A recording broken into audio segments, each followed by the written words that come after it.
ಜಗತ್ತಿಗೆ ಅನ್ನ ಹಾಕುವ ರೈತ ಈ ದೇಶದ ಬೆನ್ನೆಲುಬು ಅಂತಾರ. ಆದರೆ ಇಲ್ಲಿವರೆಗೂ ಯಾವ ರೈತನು ಶ್ರೀಮಂತ ಆಗೇ ಇಲ್ಲ. ಯಾಕಂತ ಒಬ್ಬರಾದ್ರೂ ವಿಚಾರ ಮಾಡಿದ್ದೀರಾ? ಹಂಗ ಮಾಡಂಗಿಲ್ಲ. ಆ ವಿಚಾರ ಮಾಡೋದಕ್ಕ ನಮ್ಮಂತ ಶ್ರೀಮಂತರು ಬಿಟ್ಟಂಗಿಲ್ಲ.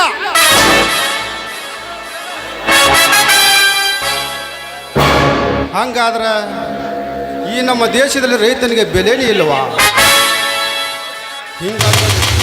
ಹಿಂಗಾದ್ರೆ ನಮ್ಮ ರೈತ ಯಾವಾಗ್ರೀ ಉದ್ಧಾರ ಅಕ್ಕಣ?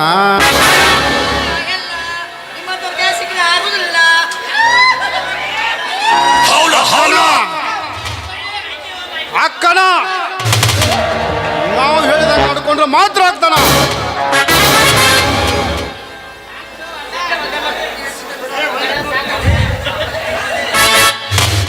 ರೈತ ತಾನು ಬೆಳೆದಂಥ ಕಾಳು ದವಸ ಧಾನ್ಯಗಳವರೆಗೂ 2 ವರ್ಷದ ತನಕ ತನ್ನ ಮನೆಯಲ್ಲಿ ಶೇಖರಣೆ ಮಾಡಿಡಬೇಕು.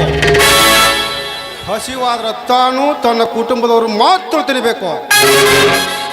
ಇನ್ನುಳಿದವರಿಗೆ ಯಾರಿಗೂ ಕೊಡಬಾರ್ದು. ಆಗ ಈ ದೇಶ ಹಸಿವಿನಿಂದ ಆರಿಸತೈತಿ. ಸರ್ಕಾರದ ಬುಡ ಮೇಲಾಕೈತಿ.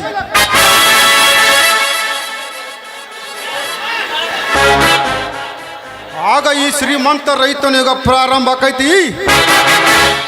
ಈ ಮಾತು ನಮ್ಮಪ್ಪ ನನಗೂ ಕಾರ್ಯ ಐತಿ.